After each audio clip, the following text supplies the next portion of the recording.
বর্ধমান জেলার ধনী ও বনিয়াদি জমিদার বাবু ঋষিকেশ রায় তাহার জ্যেষ্ঠ পুত্র হেমন্তকে বাড়ি হইতে দূর করিয়া দিয়াছিলেন। ইহার কারণ সে তাহার মনোনীতা পাত্রীকে উপেক্ষা করিয়া একটি আইএ পাশ করা মেয়েকে নিজে পছন্দ করিয়া বিবাহ করিয়াছিল। ভয় নাই, ইহা পিতৃরোষপীড়িত হেমন্তের দুর্দশার করুণ কাহিনী নয়। হেমন্তকে শেষ পর্যন্ত অর্থাভাবে স্ত্রী পুত্রকে পথে বসাইয়া উদ্বন্ধনে প্রাণত্যাগ করিতে হয় নাই। বিবাহের পূর্বেই সে কলিকাতার একটা বড় কলেজে অধ্যাপনার কাজ পাইয়াছিল। তাহা ছাড়া পরীক্ষার কাগজ দেখিয়া ও ঘরে বসিয়া শিক্ষকতা করিয়াও যথেষ্ট উপার্জন করিত। সুতরাং পিতা তেজ্যপুত্র করিয়া ঘরের বাহির করিয়া দিলেও অর্থের দিক দিয়া অন্তত তাহার কোনো ক্লেশ হয় নাই। ঋষিকেশ বাবুর মতো বদরাগী অগ্নিশর্মা লোক আজকালকার দিনে বড় একটা দেখা যায় না। পুরাকালে বদমেজাজি বলিয়া দুর্বাসা মুনির একটা অপবাদ ছিল বটে, কিন্তু তিনিও অকারণে কাহাকেও অভিসম্পাদ দিয়াছিলেন বলিয়া আমাদের জানা নাই। ঋষিকেশ বাবুর কারণ অকারণের বালাই ছিল না, তিনি সর্বদাই চটিয়া থাকিতেন। শোনা যায় 17 বৎসর বয়সে তাহার একবার টাইফয়েড হয়। সারিয়া উঠিয়া তিনি তেঁতুলের অম্বল দিয়া ভাত খাইবার ইচ্ছা জ্ঞাপন করেন। ডাক্তারের আদেশে তাহার সে ইচ্ছা পূর্ণ হইল না। ফলে সেই যে তিনি চটিয়া গিয়াছিলেন সে রাগ তাহার এখনও পড়ে নাই। একাদিক্রমে এত বৎসর রাগিয়া থাকার ফলে তাহার গোঁফ সমস্ত পাকিয়া গিয়াছিল এবং মাথার সম্মুখ দিকে চুল উঠিয়া পরিষ্কার ও চিক্কণ হইয়া গিয়াছিল। চক্ষু দুটি সর্বদাই কষায়িত হইয়া থাকিত। রাগের মাত্রা বাড়িয়া গেলে তিনি ঘরের আসবাবপত্র ভাঙিতে আরম্ভ করিতেন। বাড়ির ভগ্নপ্রবণ জিনিসগুলি প্রায় শেষ করিয়া আনিয়াছিলেন। এমন সময় একদিন দৈবক্রমে হাতের কাছে একটা কাঁচের গ্লাস পাইয়া প্রথমেই সেটা ভাঙিয়া ফেলিলেন। ইহাতে ইন্দ্রজালের মতো কাজ হইল। কাঁচ ভাঙার শব্দে কর্তার অর্ধেক রাগ পড়িয়া গেল। সেদিন আর তিনি অন্য কিছু ভাঙিলেন না। অতঃপর তাহার রাগের মাত্রা চড়িয়া গেলেই বাড়ির যে কেহ একটা কাঁচের গেলাস তাহার হাতে ধরাইয়া দিয়া সবেগে প্রস্থান করিত। তিনি সেটা মেঝে আছড়াইয়া ভাঙিয়া ফেলিতেন। এই অভিনব উপায়ে বাড়ির টেবিল, চেয়ার, আয়না, ঝাড় ইত্যাদি অনেকগুলি রক্ষা পাইয়াছিল। 2 মাস অন্তর কলিকাতা হইতে একগ্রস করিয়া নতুন কাচের গেলাস আনানো হইত। তাহাতে কোনো রকমে কাজ চলিয়া যাইত। রাগ যখন কম থাকিত তখন তিনি তাহার খাস বেয়ারা গয়ারামকে শুয়ারকা বাচ্চা না বলিয়া স্রেফ হারামজাদা বলিয়া ডাকিতেন। তখন বাহিরের গোমস্তা হইতে ভেতরের গৃহিণী পর্যন্ত স্বস্তির নিঃশ্বাস ফেলিয়া বাঁচিতেন।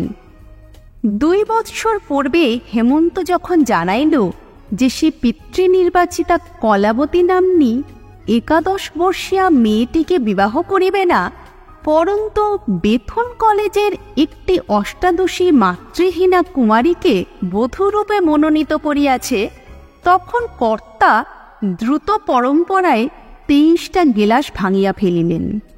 কিন্তু তাহাতেও যখন ক্রোধ প্রশমিত হইল না, তখন তিনি হেমন্তের ঘরে ঢুকিয়া একখানা 6 ফুট লম্বা ভিনিসীয় আয়না পদাঘাতে ভাঙিয়া ফেলিয়া দ্বারের দিকে অঙ্গুলি নির্দেশপূর্বক ঘোর গর্জনে কহিলেন, বেরিয়ে যা, এক্ষুনি আমার বাড়ি থেকে এক কাপড়ে বেরিয়ে যা, তোর মতো শুয়ারের মুখ দেখতে চাই না বলিয়া হেস্যাধ্বনির মতো একটা শব্দ করিলেন।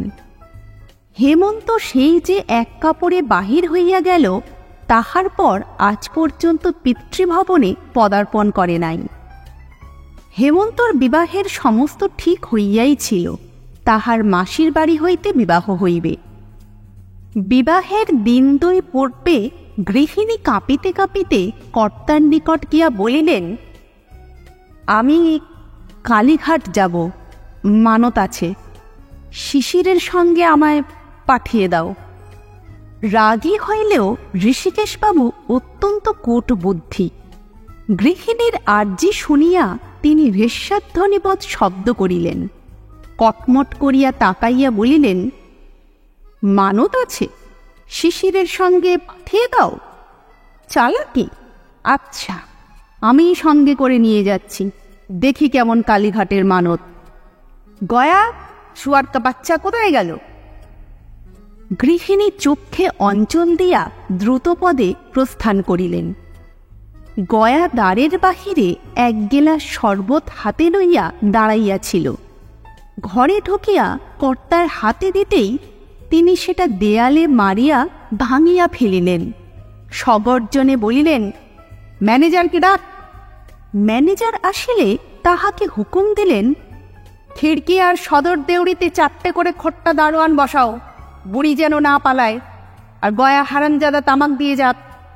হারামজাদা শুনিয়া সকলে বুঝিল গৃহিণীর চক্রান্ত ধরিয়া ফেলিয়া কর্তা মনে মনে খুশি হইয়া উঠিয়াছেন। গৃহিণীর কালীঘাটে পূজা দিতে যাওয়া হইল না। ওদিকে হেমন্তর বিবাহ হইয়া গেল।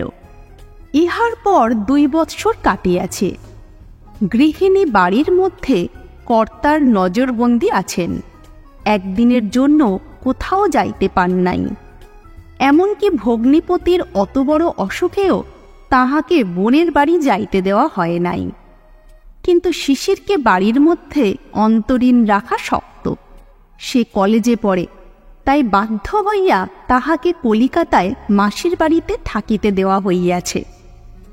যা হোক, ঋষিকেশবাবু তাহাকে ডাকিয়া শাসাইয়া দিয়াছেন যে কোনোদিন যদি সে হেমন্তর বাড়িতে যায় কিংবা তাহার সহিত বাক্যালাপ করে, তাহা হইলে তাহাকেও তিনি তেজ্যপুত্র করিয়া বাড়ি হইতে দূর করিয়া দিবেন।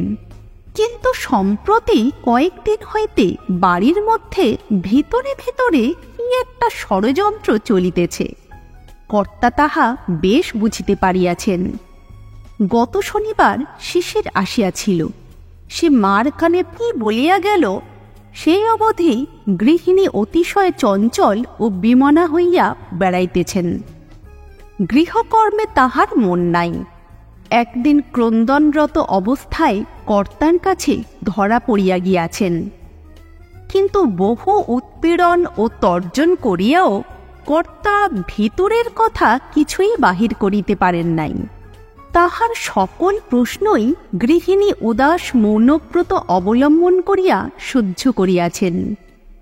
তাহাতে আর কিছু না হোক, বাড়িতে কাঁচের গেলাসের সংখ্যা ভয়ানক দ্রুত কমিয়া আসিতেছে। একে তো এইরূপ অবস্থা, তাহার উপর আজ সকালে উঠিয়াই কর্তা একেবারে সপ্তমে চড়িয়া গিয়াছেন। হতভাগ্য সরকার সকালবেলা হুকুম লইতে আসিয়া কর্তার সম্মুখেই হাঁচিয়া ফেলিয়াছিল। আর যায় কোথা? কর্তা একেবারে হুঙ্কার দিয়া উঠিলেন, বেয়াদব, উল্লুক কোথাকার, এত বড় আস্পর্ধা! গয়া শুয়ারকা বাচ্চা কোথায় গেল? সরকার তো প্রাণ লইয়া পলায়ন করিল, কিন্তু কর্তার সে রাগ সমস্ত দিনে পড়িল না। আজ কিনা সন্ধ্যার সময় আবার শিশির আসিল। নিজের বসিবার ঘর হইতে তাহার গলার আওয়াজ শুনিতে পাইয়া কর্তা তাহাকে ডাকিয়া পাঠাইলেন। শিশির ঘরে ঢুকিতেই তিনি আরম্ভ করিলেন, তুই হেমন্তর বাড়িতে যাস? সত্যি কথা বল হতভাগা, নইলে আজ তোকে মেরেই খুন করব। 20 বছরের ছেলে শিশির পিতার মুখের পানে হতভম্ব হইয়া তাকাইয়া রহিল। তাহার প্রশ্নের হাঁ না কোনো উত্তরেই দিতে পারিল না। ঋষিকেশবাবু তাহার কণ্ঠস্বর তারাগ্রামের ধৈবতে তুলিয়া বলিলেন, কার হুকুমে তুই সেখানে গিয়েছিলি? পাজি নচ্ছাড়, কি বলেছিলাম তোকে আমি? আমার হুকুম হুকুম নয় বটে। শিশির গোঁজ হইয়া দাঁড়াইয়া রহিল। ঋষিকেশবাবু এক পদাঘাতে জ্বলন্ত কলিকা শুদ্ধ গড়গড়াটা দূরে ফেলিয়া দিয়া বলিলেন, কি করতে তুই গিয়েছিলি সেখানে? বল আমাকে। আজ তোরই একদিন কি আমারই একদিন। নিজের মার কাছে এসে ফিসফিস করে কি বলেছিস? বল শিগগির, নইলে গাছে বেঁধে তোর গায়ে জল পেচুটি দেওয়াবো। শিশির ভিতরে ভিতরে মরিয়া হইয়া উঠিল। সে দুহাত শক্তভাবে মুঠি করিয়া বলিল, আমি এখন থেকে দাদা বৌদির কাছে থাকবো ঠিক করেছি, আর আর মাকেও তাদের কাছে নিয়ে যাব। ঋষিকেশবাবু একেবারে লাফাইয়া দাঁড়াইয়া উঠিলেন। কি, এত বড় অস্পর্ধা? শিশির গুঁ ভরে বলিয়া চলিল, আমাকে থাকিতেই হইবে। বৌদির শরীর খারাপ, তার তার ছেলে হবে। ঋষিকেশ আবার চিৎকার করিবার জন্য হাঁ করিয়াছিলেন, সেই অবস্থাতেই হঠাৎ বসিয়া পড়িলেন। সংবাদটা পরিপাক করিতে মিনিট খানেক সময় লাগিল। তারপর পুনশ্চ গর্জন ছাড়িলেন, ছেলে হবে তো তোর কিরে শুয়ার? শিশির বলিল, দাদা সমস্ত দিন বাড়ি থাকেন না, বৌদি একলা, তাই আমাকে থাকতে হবে, আর মাকেও। বেরো, এই দণ্ডে আমার বাড়ি থেকে দূর হও, নইলে চাপকে লাল করে দেব। শুয়ার পাজি বোম্বেটে কোথাকার। শিশির আর অপেক্ষা করিল না, যেমন আসিয়াছিল তেমনি বাহির হইয়া গেল। মার সহিত সাক্ষাৎ পর্যন্ত করা হইল না। সমস্ত রাত্রি ঋষিকেশ বাড়িময় দাপাইয়া বেড়াইলেন। সেদিন আর ভয়ে কেহ তাহার কাছে গেলাস লইয়াও অগ্রসর হইতে পারিল না। পরদিন বেলা 9টার সময় স্নানাহার করিয়া তিনি ম্যানেজারকে ডাকিয়া পাঠাইলেন। বলিলেন, আমি কলকাতায় যাচ্ছি, সন্ধ্যা নাগাদ ফিরব, তুমি সাবধানে থেকো, আর গিন্নি যেন না পালায়। আর শিশির লক্ষ্মী ছাড়া যদি বাড়ি ঢুকতে চায় মেরে তাড়াবে, গাড়ি জুততে বলো। ম্যানেজার ভয়ে ভয়ে বলিলেন, মোটর কোম্পানির এজেন্টকে আজ ডেকেছিলেন, সে এসেছে, তাকে। ঋষিকেশবাবু বলিলেন, তাকে চুলোয় যেতে বলো, আমি কলকাতায় যাচ্ছি, নিজে দেখে মোটর কিনবো, গাড়ি জুততে বলো। বলিয়া চেক বহিখানা পকেটে পুরিলেন। ম্যানেজার যে আজ্ঞে বলিয়া প্রস্থান করিলেন। গাড়িতে স্টেশনে যাইতে যাইতে ঋষিকেশ নিজের মনে গর্জিতে লাগিলেন, কি আস্পর্ধা! হ্যাঁ, আমার সঙ্গে চালাচ্ছি, দেখে নেব। আমার বউ, আমার নাতি, আমি ঋষিকেশ রায়, দেখে নেব কে কি করতে পারে। বেলা প্রায় 1:30টার সময় একখানা ঝকঝকে নূতন ফিয়াট গাড়ি কলিকাতায় প্রফেসর হেমন্ত রায়ের বাড়ির সম্মুখে আসিয়া দাঁড়াইল। গাড়ির আরোহী গলা বাড়াইয়া দেখিলেন, ছোট্ট সুদৃশ্য বাড়িখানি চারিধারে একটুখানি সংকীর্ণ ঘাসের বেষ্টনী, সামনে লোহার ফটক বন্ধ। হ্রেস্বাধ্বনি করিয়া ঋষিকেশবাবু গাড়ি হইতে নামিলেন। ফটক খুলিয়া সম্মুখের বন্ধ দরজায় সজোরে কড়া নাড়িলেন। একটা ছোকরা গোছের চাকর দ্বার খুলিয়া সম্মুখে কষায়িত নেত্রবৃদ্ধ ও তাহার পিছনে একখানি নূতন মোটরকার দেখিয়া সসম্ভ্রমে জিজ্ঞাসা করিল, কি চাই বাবু? ঋষিকেশবাবু উত্তর না দিয়া ভিতরে প্রবেশ করিলেন। চাকরটা বলিল, বাবু বাড়ি নেই, কলেজে গেছেন, তার ফিরতে দেরি আছে। ঋষিকেশ কর্ণপাত না করিয়া ভিতরের দিকে চলিলেন। চাকরটা এই অদ্ভুত বৃদ্ধের আচরণ দেখিয়া তাড়াতাড়ি সম্মুখের পথ আগলাইয়া রুক্ষস্বরে কহিল, ওদিকে কোথায় চলেছেন? ওটা অন্দরমহল, বাবু বাড়ি নেই। এ সময় আপনি কি চান? আপনার নাম কি? ঋষিকেশ শুধু একটি রেশাধ্বনি করিয়া চাকরটার কর্ণধারণ পূর্বক একধারে সরাইয়া দিলেন। তারপর সম্মুখের সিঁড়ি দিয়া গটগট করিয়া উপরে উঠিতে লাগিলেন। উপরের একটা ঘরে তখন মেঝের উপর মাদুর বিছাইয়া পা ছড়াইয়া বসিয়া প্রতিমা ভেলভেটের জুতার কাপড়ে রেশমের ফুল তুলিতেছিল। কৃষাঙ্গী সুন্দরী, বুদ্ধির বিভায় মুখখানি জল, চুলগুলি পিঠের উপর ছড়ানো। নূতন সৌভাগ্যের কোনো লক্ষণই এখনও দেহে প্রকাশ পায় নাই। তাহাকে দেখিলেই মন খুশি হইয়া ওঠে। তাহার হাঁটুর কাছে মাথা রাখিয়া শিশির কড়িকাঠের দিকে চোখ তুলিয়া লম্বাভাবে শুইয়াছিল। গতকল্য বাবার সহিত যে ব্যাপার ঘটিয়া গিয়াছে তাহা বৌদিদিকে বলা যাইতে পারে কিনা সে মনে মনে তাহাই গবেষণা করিতেছিল। কিছুক্ষণ ভাবিয়া সে স্থির করিল, না, বলিয়া কাজ নাই, বৌদিদি দুঃখ পাইবেন মাত্র, আর কোনো ফল হইবে না। দাদাকে চুপি চুপি একসময় বলিলেই হইবে। বৌদিদের সন্তান সম্ভাবনার কথা গত সপ্তাহে দাদার মুখে শুনিয়া শিশির আপনা হইতে ছুটিয়া মার কাছে গিয়াছিল। মাও শুনিয়া আনন্দে ও আশঙ্কায় অতিশয় চঞ্চল হইয়া উঠিয়াছিলেন, কিন্তু কর্তার রোষবন্ধি ডিয়াইয়া কিছু করিতে সাহস করেন নাই। গতকল্য শিশির দৃঢ় প্রতিজ্ঞ হইয়া আবার বাড়ি গিয়াছিল, যেমন করিয়াই হোক মাকে লইয়া আসিবে। তারপরই সেই বিভ্রাট। মার সঙ্গে শিশির দেখা পর্যন্ত করিতে পাইল না। এই কথাটাই মনের মধ্যে তোলাপাড়া করিতে করিতে শিশির বলিল, আচ্ছা বৌদি, মা যদি এখন কোনো রকমে হঠাৎ এসে পড়েন। সম্মুখের দেওয়ালে শ্বশুর ও শাশুড়ির এনলার্জ করা ফটোগ্রাফ টাঙানো ছিল। সেই দিকে চোখ তুলিয়া কিছুক্ষণ শাশুড়ির ছবির দিকে চাহিয়া থাকিয়া একটি ক্ষুদ্র নিঃশ্বাস ত্যাগ করিয়া প্রতিমা বলিল, তা যদি হতো ঠাকুরপো। শিশির সহসে কনুয়ে ভর দিয়া উঠিয়া বলিল, আচ্ছা, মাকে যদি চুরি করে নিয়ে আসি, বাবা কিছু টের না পান? জিভ কাটিয়া প্রতিমা বলিল, বাপ রে, তাহলে কি আর রক্ষে থাকবে? বাবা তাহলে কাউকে আস্ত রাখবেন না। বস্তুত চোখে না দেখিলেও শ্বশুরের মেজাজ সম্বন্ধে কোনো কথাই প্রতিমার অজ্ঞাত ছিল না। তাহাকে বিবাহ করার ফলেই যে স্বামীর সহিত শ্বশুরের এমন বিচ্ছেদ ঘটিয়াছিল, তাহা সে বিবাহের সময় হইতেই জানে। হেমন্ত অবশ্য কোনোদিন এ সম্বন্ধে তাহাকে কোনো কথা বলে নাই, কিন্তু শ্বশুর ঘরের জন্য সর্বদাই প্রতিমার প্রাণ কাঁদিতে থাকিত। রাগে হন, কিন্তু শ্বশুর যে কখনোই মন্দ লোক নহেন, ইহা তাহার দৃঢ় বিশ্বাস ছিল। শ্বশুর শাশুড়ির আদরে বঞ্চিত হইয়া এই মেয়েটি যে মনের মধ্যে কতখানি বেদনা পোষণ করিয়া রাখিয়াছিল, তাহা তাহার স্বামীও কোনোদিন জানিতে পারে নাই। অত্যন্ত বুদ্ধিমতী বলিয়া সে ও ভাব কখনো ইঙ্গিতে প্রকাশ করে নাই, পাছে স্বামী উদ্বিগ্ন হন। শিশির আবার কড়িকাঠের দিকে চাহিয়া শুইয়াছিল। প্রতিমা ছলছল চক্ষে বলিল, আমার ভাগ্যে সে কি আর হবে ঠাকুরপো? বাবা মাকে আমি এ জন্মে চোখে দেখতে পাব না, বলিয়া একটা উচ্ছ্বসিত দীর্ঘশ্বাস ত্যাগ করিল।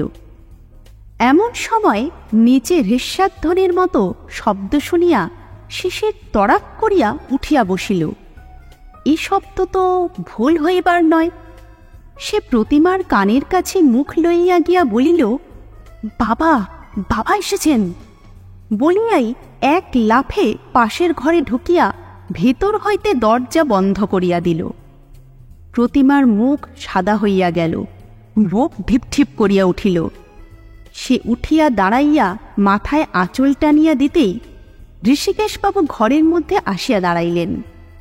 প্রতিমাকে আপাদমস্তক নিরীক্ষণ করিয়া বজ্রগম্ভীর স্বরে কহিলেন, আমার নাম শ্রী ঋষিকেশ রায়, আমি বর্ধমান থেকে আসছি। বলিয়া একটা চেয়ার টানিয়া লইয়া তাহাতে উপবেশন করিলেন। এইখানে প্রতিমা একটু অভিনয় করিল। মনে যে ভয়ের সঞ্চার হইয়াছিল, তাহা জোর করিয়া চাপিয়া সে সচকিতে ফিরিয়া মুখের ঘোমটা সরাইয়া দিল। বিস্ময়, আনন্দ, ভক্তি, লজ্জা মিশ্রিত কণ্ঠে ঋষিকেশবাবুর মুখের দিকে এক মুহূর্তে চাহিয়া থাকিয়া অর্ধস্ফুট স্বরে উচ্চারণ করিল, বাবা। তারপর গলায় আঁচল দিয়া তাহার পায়ের উপর মাথা রাখিয়া প্রণাম করিল। অগ্নুৎকারে ভেসুভিয়াসের মাথার ওপর উত্তর মেরুর সমস্ত বরফ চাপাইয়া দিলে কি ফল হয় বলিতে পারিনি। ঋষিকেশবাবুর মুখের কোনো ভাব পরিবর্তন দেখা গেল না। তিনি ক্ষীণভাবে একটু হৃষ্যাধ্বনি করিয়া বলিলেন, তুমি আমার পুত্রবধূ, তোমার নাম কি? আমার নাম প্রতিমা, বলিয়া সে তাহার পায়ের কাছেই বসিয়া পড়িল। এইটুকু অভিনয় করিয়াই তাহার উরু দুটা থরথর করিয়া কাঁপিতেছিল। ঋষিকেশবাবু চাহিয়া দেখিলেন হ্যাঁ, নাম সার্থক বটে। বধূর মুখ দেখিলে চোখ জুড়াইয়া যায়। শুনিয়াছিলেন বধূ আইএ পাস, কিন্তু কই, তাহার আচরণে বিদ্যাভিমানের কোনো চিহ্নই তো নাই। তিনি এক দর্পিতা তীক্ষ্ণভাষিণী যুবতী মনে মনে কল্পনা করিয়া রাখিয়াছিলেন। কিন্তু এ কি? ঋষিকেশবাবু মনে মনে একবার ঋষ্যাধ্বনি করিলেন, কিন্তু তাহা পুত্রদের উদ্দেশ্যে। হতভাগারা তাহাকে বলে নাই কেন? প্রতিমা শ্বশুরের মুখের দিকে একবার চাহিয়া উঠিয়া দাঁড়াইয়া মৃদুকণ্ঠে বলিল, আপনি বড্ড ঘেমেছেন, জামাটা খুলে ফেললে হতো না? হাত পাখা আনিয়া সে বাতাস করিবার উপক্রম করিতেই ঋষিকেশবাবু বলিয়া উঠিলেন, থাক থাক, তোমায় আর কষ্ট করতে হবে না, আমি নিজেই বাতাস খাচ্ছি। বলিয়া ফেলিয়া ঋষিকেশবাবু একেবারে স্তম্ভিত হইয়া গেলেন। এ ধরনের কথা গত ৩৩ বৎসরের মধ্যে তাহার মুখ দিয়া একবারও বাহির হয় নাই। পাশের ঘরের দরজায় কান লাগাইয়া শিশির নিষ্পন্দ বক্ষে এতক্ষণ শুনিতেছিল। এবার সে পা টিপিয়া টিপিয়া সরিয়া গিয়া দেয়ালে টাঙানো রামকৃষ্ণ পরমহংসদেবের ছবির সম্মুখে দাঁড়াইয়া প্রাণপণে দুর্গানাম জপ করিতে লাগিল। ঋষিকেশবাবু গায়ের জামা খুলিয়া মাদুরের উপর বসিলেন। পাখার হাওয়া খাইতে খাইতে জিজ্ঞাসা করিলেন, সে শয়তানটা ফিরবে কখন? তোমাকে বুঝি এই রকম একলা ফেলে রেখে যায়? চোখের জল ও মুখের হাসি একসঙ্গে নিরুদ্ধ করিয়া প্রতিমা নিরুত্তরে বসিয়া রহিল। ঋষিকেশবাবু গলা এক পর্দা চড়াইয়া দিয়া বলিলেন, বদমায়ের সব, শিশিরটাকেও বাড়ি থেকে দূর করে দিয়েছি। এমন বউ আমার কাছ থেকে লুকিয়ে রেখেছিল। আজই আমি তোমাকে বাড়ি নিয়ে যাব, দেখি কোন বেটা কি করতে পারে। শ্বশুরের মুখের দিকে চাহিয়া প্রতিভা আর অশ্রু সংবরণ করিতে পারিল না, ঝরঝর করিয়া কাঁদিয়া ফেলিল। ঋষিকেশবাবু তাহাকে কোলের কাছে টানিয়া আনিয়া নিজের থানের খুঁট দিয়া তাহার চোখ মুছাইয়া দিয়া সগর্জনে কহিলেন, কেঁদো না, আমি ওই হেমন্তটাকে দেখে নেব, সব ওই ছড়ার শয়তানি। আমি বুঝেছি গিন্নিও এর মধ্যে আছেন। আমাকে এতদিন বলেনি কেন? ষড়যন্ত্র, ছোট্ট সব চোর বোম্বেটের দল। নইলে এই বউকে আমি 2 বছর বাড়ির বাইরে ফেলে রাখি? প্রতিমা শ্বশুরের কোলের উপর উপর হইয়া পড়িয়া রুদ্ধস্বরে বলিল, বাবা, আমাকে বাড়িতে মার কাছে নিয়ে চলুন।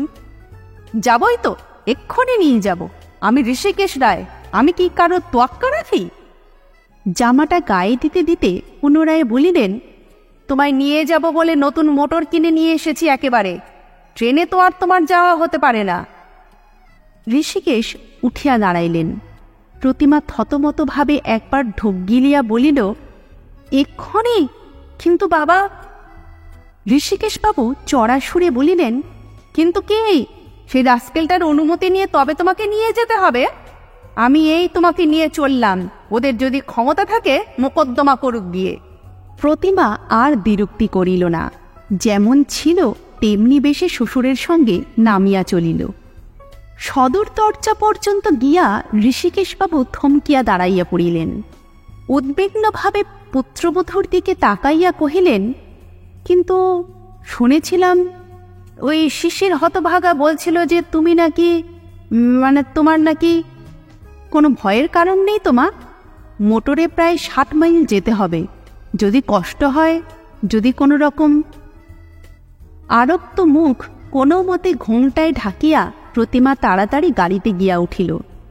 3টার সময় হেমন্ত বাড়ি ফিরিতেই শিশির ছুটিয়া গিয়া তাহাকে জড়াইয়া ধরিয়া বলিল, দাদা, বাবা এসেছিলেন, বৌদিকে বাড়ি নিয়ে গেছেন, বলে গেছেন আমাদের ক্ষমতা থাকে তো যেন মোকদ্দমা করি। বলিয়া উচ্চস্বরে হাসিয়া উঠিল।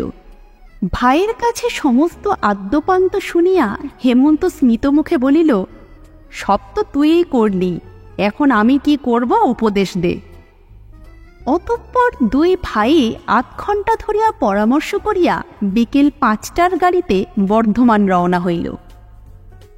রাত্রি 8টার সময় বৌমার তত্ত্বাবধান করিবার জন্য অন্দরে প্রবেশ করিয়া কর্তা দেখিলেন 2 ভাই হেমন্ত ও শিশির মায়ের ঘরের মেঝে আহারে বসিয়াছে। গৃহিণী সম্মুখে বসিয়া খাওয়াইতেছেন এবং নববধূ একখানা রেকাবি হস্তে দ্বারের পাশে দাঁড়াইয়া আছে।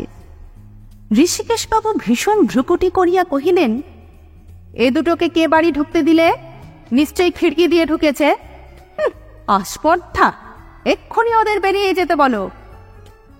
হেমন্ত ও শিশির কথা কহিল না, হেঁট মুখে আহার করিতে লাগিল। গৃহিণী বলিলেন, কেন যাবে? যাবে না, আর যদি যায় বৌমাকে নিয়ে যাবে, আমিও যাব, দেখি তুমি কি করে আটকাও। ঋষিকেশবাবু কটমট করিয়া তাকাইয়া বলিলেন, ভারী আস্পর্ধা হয়েছে।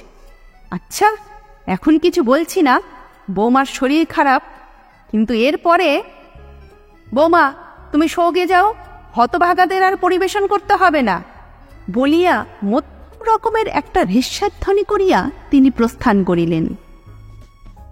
কিছুক্ষণ পরে বৈঠকখানা হইতে কর্তার গলা শোনা গেল, গয়া, হতভাগা, তামাক দিয়ে যা।